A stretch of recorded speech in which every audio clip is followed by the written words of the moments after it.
of all the cars that I could have wanted, the car that was, you know, I had a 65 Mustang that my dad and I kind of worked on and restored, and was a piece of junk that we turned into something decent, and that was my first car. But my other car was a Mitsubishi minivan.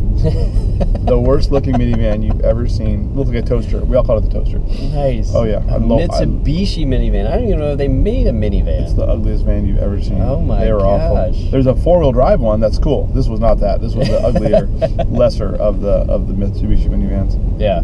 So I ended up doing a more substantial mobile detailing, and then that's when we got kind of, I went around to fleets, because I realized in Southern California, driving around and trying to get from there you go, James.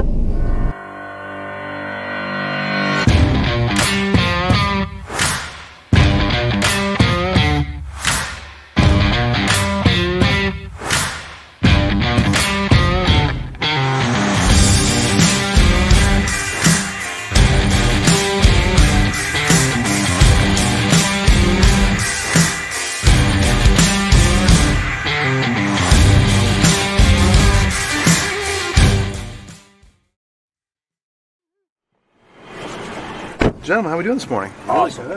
Right on. Awesome. How about you? Man, unreal. Unreal.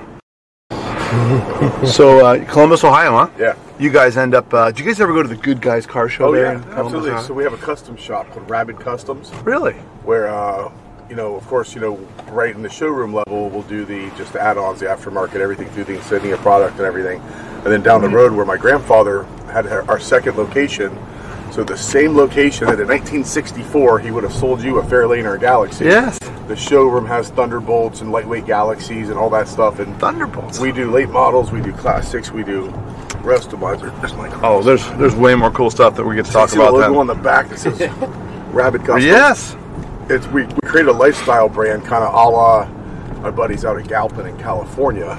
Yeah. They're in our 20 That's a great little business too. In LA, you know, we're thinking, well, LA's got this big aftermarket custom culture, car scene and everything. Yeah. Well, there was nothing like this in Columbus. If you have a 67 Chevelle and just want exhaust and brake work, you Right. know where to go. Yeah. And if you want to fully rest them on the car and drop off your checkbook to us, we can do that also.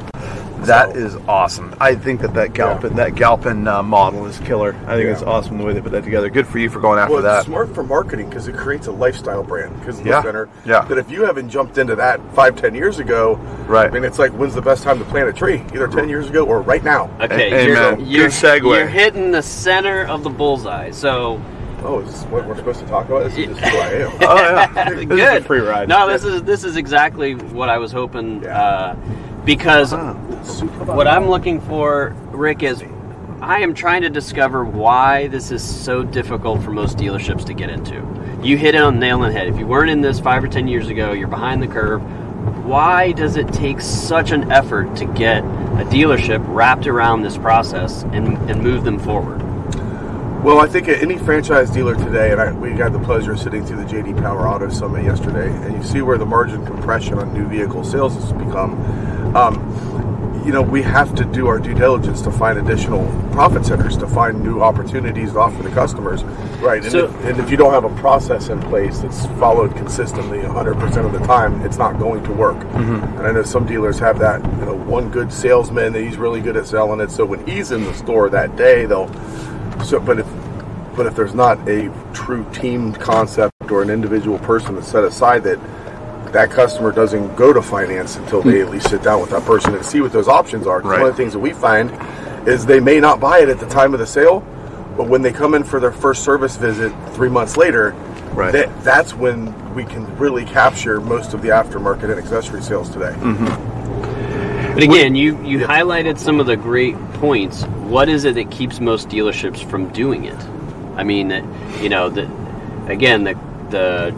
compression. I mean, we've heard for years the compression on profitability, new channels of revenue. But what we haven't heard is, why is it so freaking hard to get into?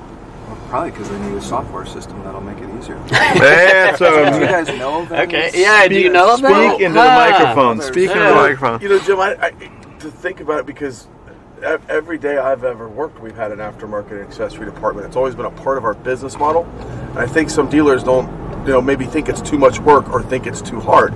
And it really goes back to, almost the Amazonification of letting someone choose something, and really just to have a person gets the opportunity to present products, to be able to, especially if you have visual representation today. It's a style-based world, it's a design-based world.